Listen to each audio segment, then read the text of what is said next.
Hello, my name is Suzanne Ortiz, and this is another edition of Facebook Live. I'm very excited to be doing this Facebook event with the three individuals that are on my call today. We're going to talk about STNA careers and long-term care providers. So I have with me today Ann Kahn from McGregor. She is the CEO. I have Yvette Bosman-Wright, who's the Executive Director at McGregor. And we have Julie Wagner, Chief Human Resource Officer at Jennings.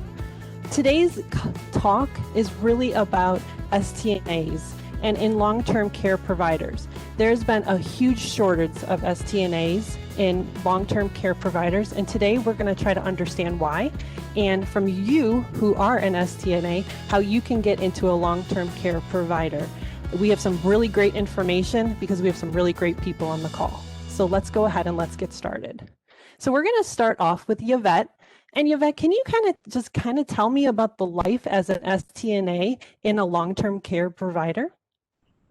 Thank you. An STNA in the long-term care world has a very rewarding outlook in the healthcare arena.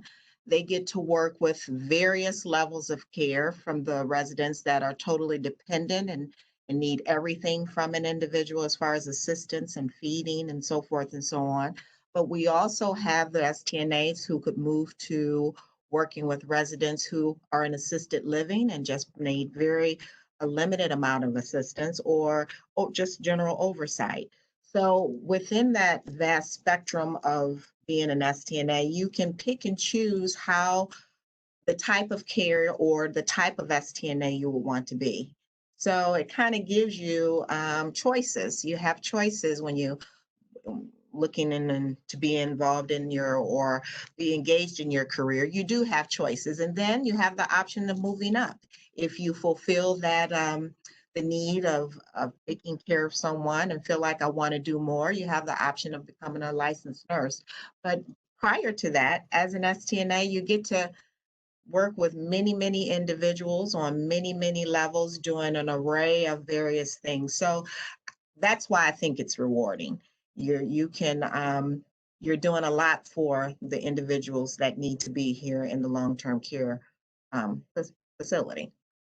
So I know that Julie will want to chime in from a Jennings Foundation, but I mean, it sounds as though from an STNA perspective, it's not just one path. I mean, it really opens a number of different doors. And you know, if I'm the type of person who's really caring and I'm always looking for a different challenge and I want to help those people, I mean, that really sounds like somewhere I want to go. I mean, in long-term care. I mean, is that correct? Does that sound good? Julie, do you want to even chime in on that with Jennings? I agree. And really the aspect of it being rewarding is so important. I think, as Yvette said, there's really many areas that someone can grow in, but it really is, I know, a celebration of life. It is often people think of long-term care as perhaps nearing the end, but it isn't. It is, the STNAs will develop such a bond, they'll almost feel like family with the residents, and they will get to know their residents and really find out more about them, find out what they like to do.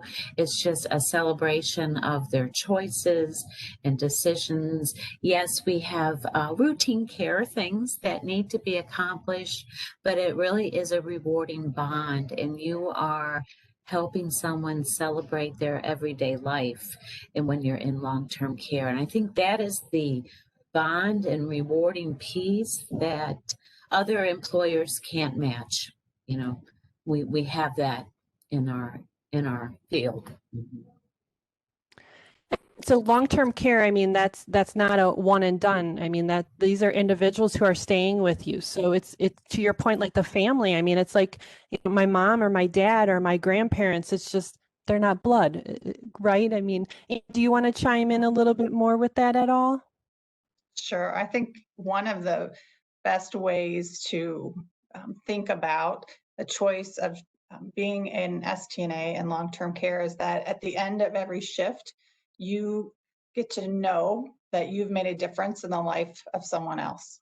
And so you are the smile that they see when they wake up in the morning. You're the person that helps You know what they like to wear, what they like to eat. You really have a chance. In some other organizations, like in acute care, you're having a different individual every day, and you may not get a chance to really know that person on a one-on-one basis. So I think that's the difference between acute care for an STNA and working in long-term care.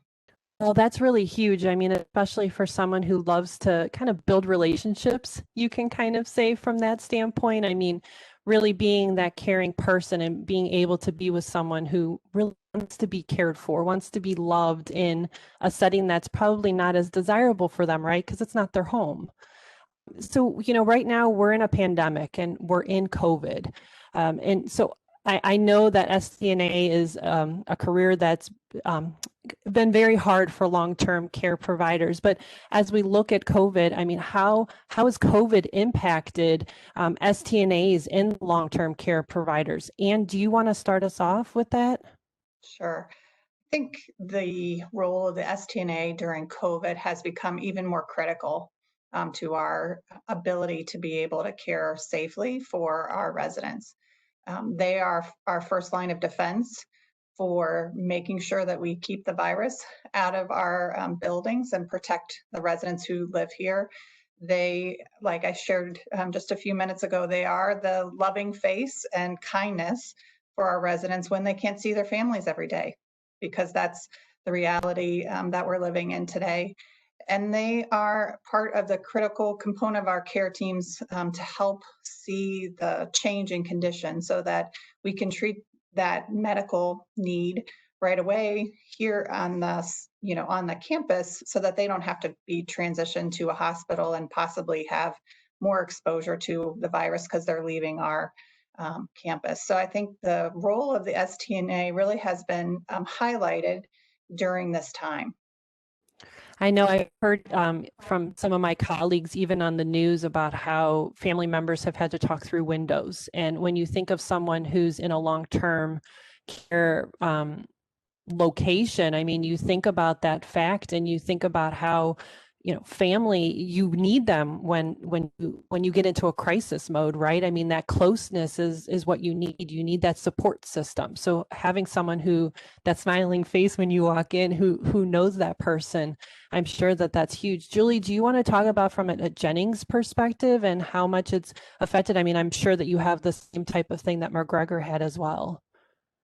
Yes, absolutely. It can be challenging, but as Ann said, the STNAs are the front line, the heroes on the front line, the first line responders, because they know the residents and they know their habits and they've gotten to know them so closely. They're going to see any physical change or any symptoms. So they really are the advocates for the residents during this time period. And they are also really digging deep into their compassion for the residents to keep them reassured that they are safe. I think STNAs and our healthcare providers are also ahead of the game in infection control. We all have plenty of PPE, personal protective equipment. We know how to use it.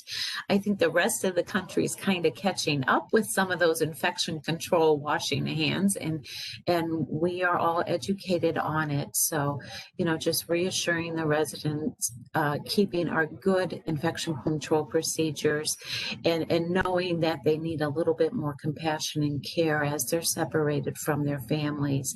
And I think the STNAs do a wonderful job of really stepping up to that, to being the advocate for that. And as Ann said, they will notice the first signs and symptoms. And our at Jennings, it is their home, so we very much want to keep the residents here in their home and can handle anything medically with them. So, as Ann said, to keep them home in their home environment and not have to send them out to the hospital. Very key.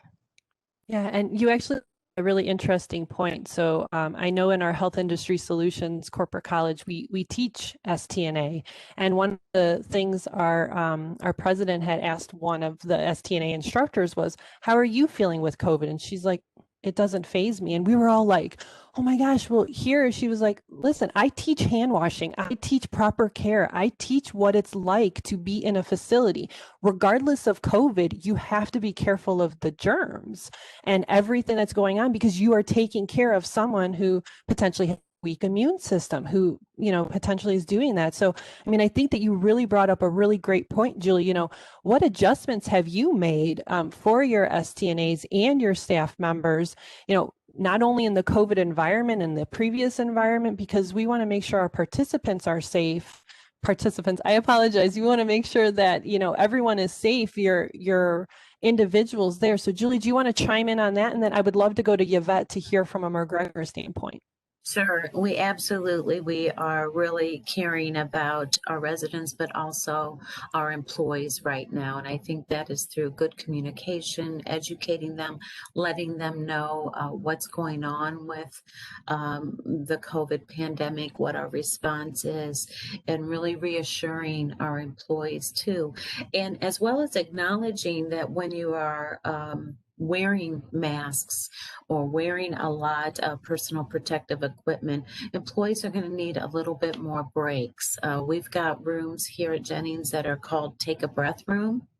So if I can take a break, get out of my mask, take a moment, because our STNAs, they work really hard, as well as all of our employees. They work on behalf of the residents, and they may need more breaks right now with the wearing of personal protective equipment. We want to be really cognizant of that. We're trying to do kind of employee recognition things too. We are offering free lunch, free dinners for our staff during this time. I think anything that you can do for your employees, and of course I'm human resources, so I want to make sure we're compassionate to the employees too, as well as the residents. Anything you can do to help them really right now get through this is important. I love that. And I love that take a breath room. I mean, because don't think about that. I mean, we go to the store and we wear a mask, and I go in my car and I take it off. Well, I've only been in the store for an hour. So these are like 8, 10, 12-hour shifts. So being able to realize that these are people, I love that. Yvette, do you want to talk about what McGregor's doing? What adjustments you've made? I'm sure that you're doing exactly the same thing as Jennings. Yeah. Yes, ma'am. I was going to say we have mirrored many of the things that Julia said, and in this world of today with the pandemic, you just want the staff to feel safe. With the early onset of the pandemic, I think it kind of knocked everybody off their feet out of, due to being fearful, the uncertainties, and just want to make sure as we climb out of that hole, you want to make sure that you're doing things right. You can go home and feel like you've covered everything so that everyone feels safe and protected, and that we've done everything possible to make sure that that the things are done that need to be done to ensure safety. So, and we've done that here. I'm happy to talk about our numbers at all of our facilities. We've done a great job. We've kept our staff well educated. We are constantly, various departments staying on top of all of the ever-changing guidance that we receive on a daily basis, educating our staff, making sure they know that we have the PPE here in the building at all of our various sites, assisted living and so forth and so on. So as Julia said, our staff being the frontline staff, we want them to feel safe, cared for, appreciated, so forth and so on, by doing all of the things the same, providing lunches, providing dinner, rounding frequently, saying thank you, having the open door policy for them to be able to come in and vent if they need to, or having the employee assistance program readily available for whether it be for childcare issues or transportation. Utilizing all of those things to let the staff know that while we appreciate you being here during this tough time caring for our residents, we appreciate you. We can't appreciate you enough or give you enough to show you our appreciation. So, and they're here because they want to be here. We've had those ones from the very beginning all the way through. We've had those consistent employees, and we really want to say thank you to them, because we do have the ones due to fear, which is why we're having this talk, trying to increase the awareness and the need for the STNAs. It's really a good place. It's a very rewarding career.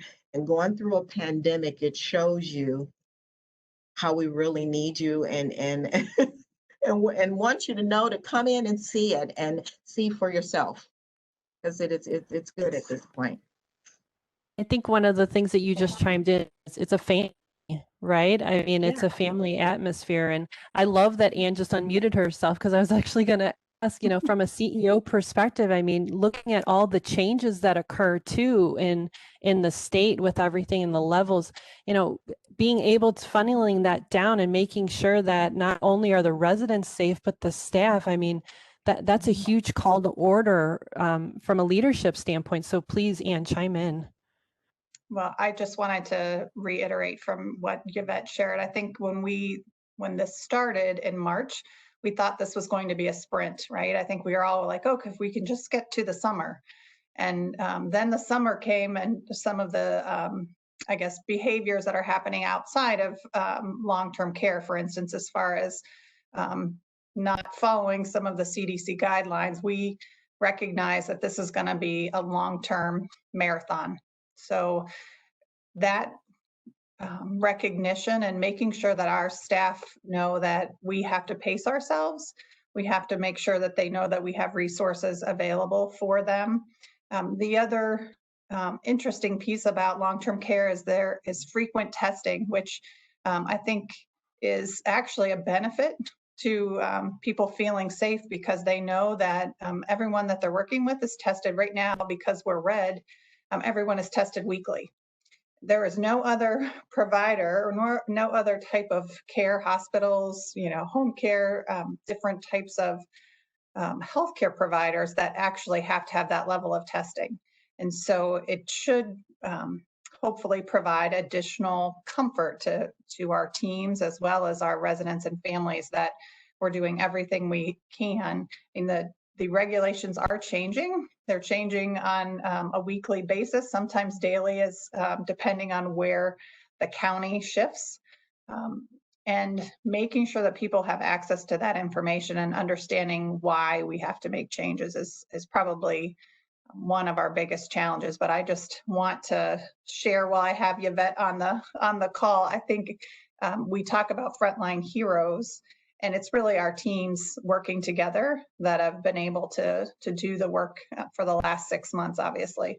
So kudos to all long-term care providers and their teams, because I know it's been a heavy lift, let's say. Definitely, and I'm sure that the residents feel exactly the same way. I mean, they know that they're in a safe environment, and your staff who come every single day.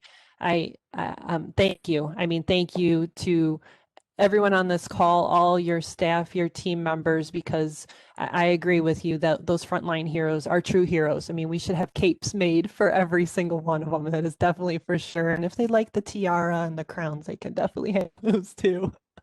And we've talked a lot about these long-term care providers. So, I want to start with Yvette on this one, but what are some of the biggest myths about long-term care? I mean, for me right now, I'm not an STNA, but I want to work at your facilities. I'm like, you all are wonderful. And why are you not getting STNAs? So what are the myths? What are people thinking that they're not coming to you for? So Yvette, why don't you start us off and then we'll go to Jolie. Sure. Some of the myths or long-standing myths is that we get they're not able to use their skills, or we get patients that are very, very difficult to deal with, and the staff don't feel that they would want to deal with them, or the nursing homes or long-term care providers, they run short as far as staffing all the time. You won't have the assistants to be able to muddle through your shift comfortably. So those are some of the bigger things that we hear often, and those have been stated, as you say, myths. They've been said for years. Fortunately, here at McGregor, while we would like to increase our flow of applicants, we've been able to keep consistent staffing and staff nicely. So We do want to attract more because the staff, they do get tired. But overall, we've done well and want to do better, of course. But as you asked, those are some of the myths that we deal with. You know, Julie, I don't know if you can add to anything like that, but what I've said, but Right. No, I agree totally with you. And even if in a lot of healthcare areas that you are running a little short, we still recruit the caring and compassionate. We don't recruit just for bodies too. I think one of the myths that we often are up against is they think that we as providers are institutionalized and that it's very routine. And the myth I always think that needs to go away is that you can have a lot of fun. You can have a lot of fun at our long-term care providers, thinking out of the box of what the residents want to do and their choices. I've learned that in Jennings' past, we tried to just really find out what would make the residents' day. I think Yvette said that earlier, making their day. And Jennings has done some really, really fun things. I know that last summer, I believe we had a slip and slide out front that the residents went down on in a big, very safe inflatable rubber duck. And that I think is on our website. I know our CEO found out that a resident had not ever ridden in a convertible sports car.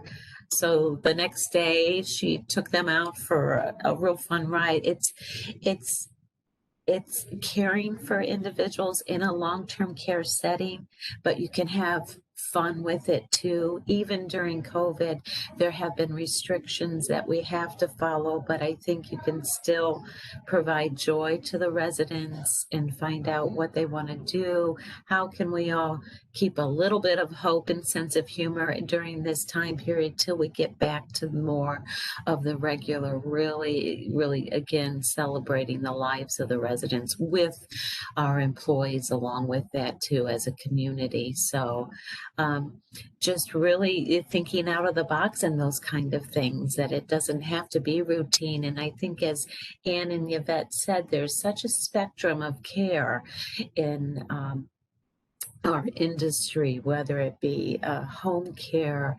hospice, assisted living, small group settings, the nursing home. It really is a variety for the students to find their fit, to find out where they fit in and how they can be valuable to the residents and use their skills and then have a little fun with it too.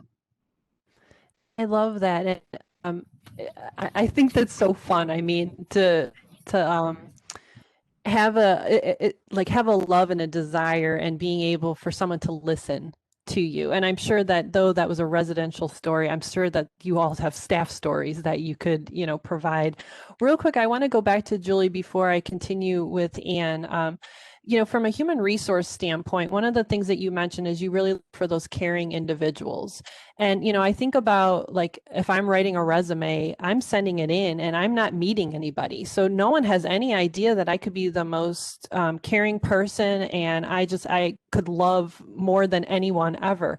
How, from a human resource standpoint, can someone who's applying for these ST positions explain that in resume? I believe either Jennings or McGregor, I think you all also have like come in and meet the staff and actually apply in person. But real quick, Julie, if you wouldn't mind talking from like the resume standpoint, and then we can go to Anne to talk about like that personal side, and then she can also chime in from the previous. Sure. At Jennings, we have a multi-step program. We aren't bringing people in physically for the interview, but we use FaceTime and Duo. And the resume is just a kind of an initial point of contact. It isn't all inclusive. It's just one piece of the puzzle. And when we talk with applicants, we want to hear their story. We want to hear about, through asking them behavioral interviewing questions, want to know about what they have experienced.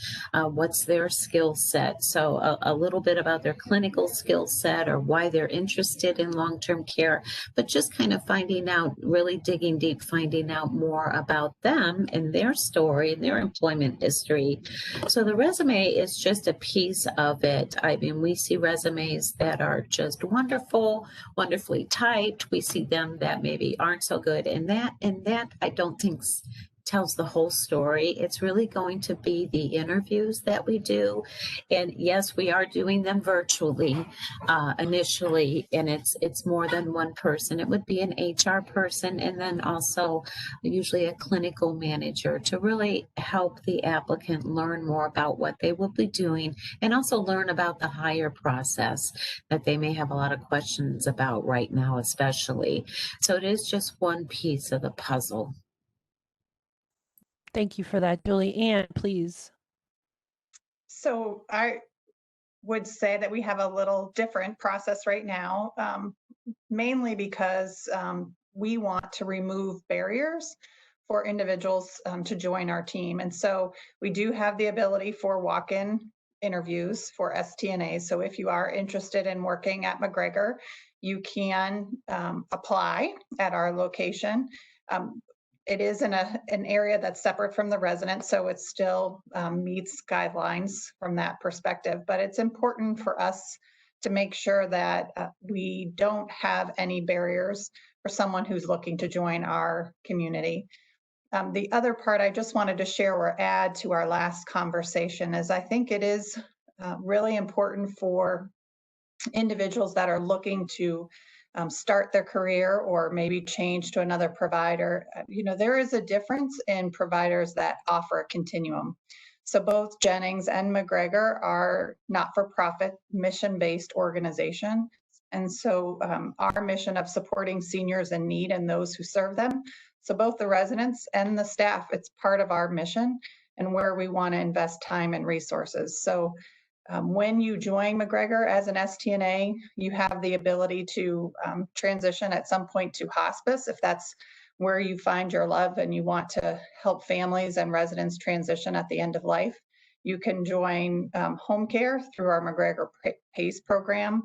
You can work in assisted living or skilled nursing, both on the rehab and long-term, more of a long-term care unit. So I think there are quite a few options that most of the time when people are choosing, should I apply at facility A or facility B, maybe don't really understand the different opportunities that are available to them by choosing McGregor or choosing Jennings. Thank you for that. Julie, do you want to chime in from a Jennings perspective?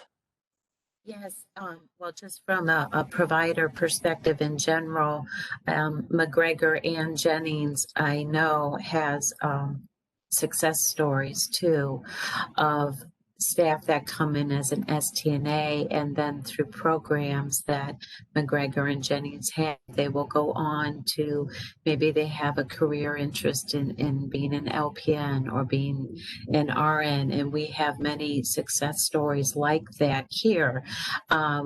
And I'm sure McGregor does too. We have other positions here too, where we've had environmental services staff go on to take their STNA and then also travel through the organization in any form of service that we provide, but also in kind of a career lattice aspect too, of other things they may want to try in an organization like McGregor or Jennings, just really making a career out of it. Interesting how both of you answered my final question. So I'm actually going to ask Yvette if she wants to add anything else of the point of, we talked a lot about what's the difference, what makes you both special from anyone else. And Yvette, do you want to conclude what everyone's pretty much been saying here?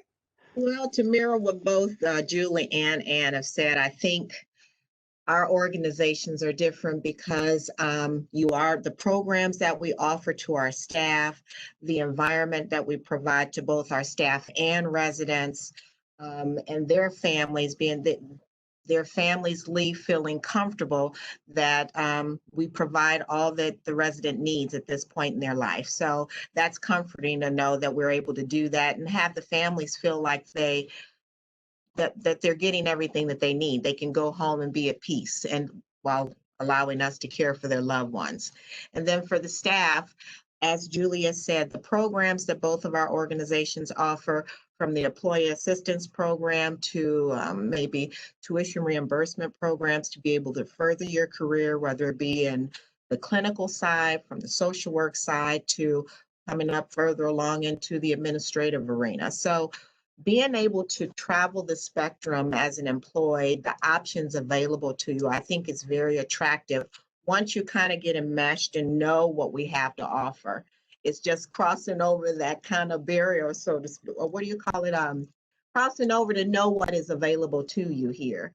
And even for me coming into this arena here at McGregor, I didn't know that all of this existed. So people just don't know. Both organizations have so much to offer as an employee. And then I think over the years, they've done well in the patient care, patient related type things. We've done well, both organizations, and we just want to continue to do that.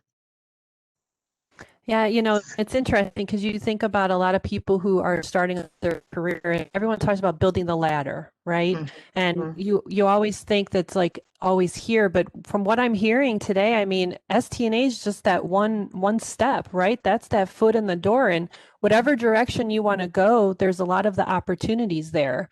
You know, so as we conclude, Anne, would you like to chime in on that? And then I'm just going to go to Julie and then Yvette for closing remarks. Yeah, I just would like to add that I think, first of all, healthcare gives you quite a bit of flexibility. So regardless of whether you want to be in marketing someday or you want, if you're in school now and you want to participate in an organization that cares about you as well as your career, I would say that choosing McGregor or Jennings is a positive choice.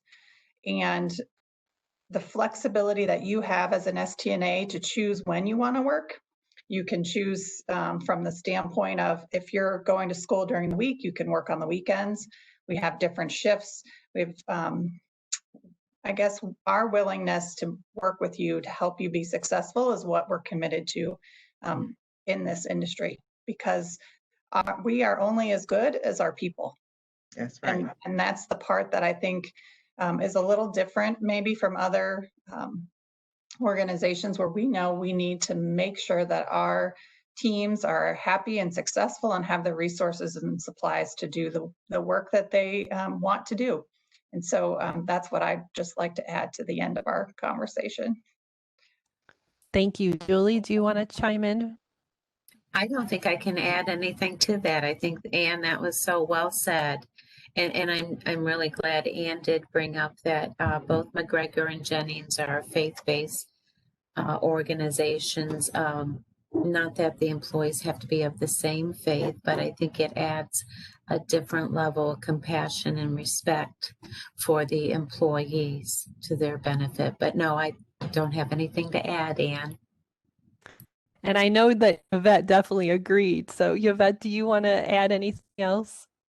Well, I'm only because Julia said it. I can't say it, but I agree with everything that Anne said. Thumbs up. She says it so well, as she often does. But I do want to say that for those that hear this, coming over and applying and just coming to see what we're about, both organizations, we welcome that.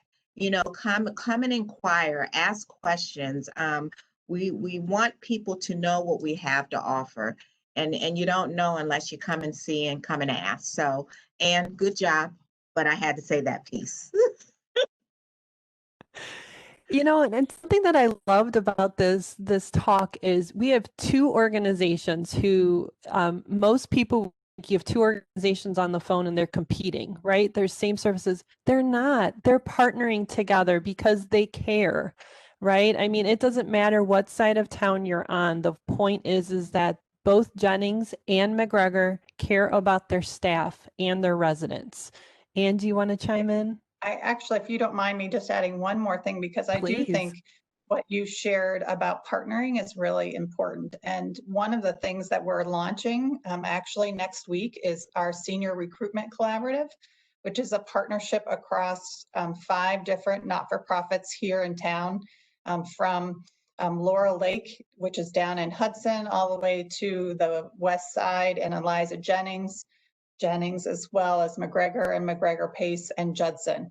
So it will be an opportunity where one person can go to this website and apply or identify their interest for any organization on that group. So we're really excited about that launching, and it's really an opportunity for us to help highlight not-for-profit organizations, mission-based, that an individual, depending on where you live in town or what opportunities are available, can again remove barriers and highlight some of the things that we have to offer that are different than other organizations.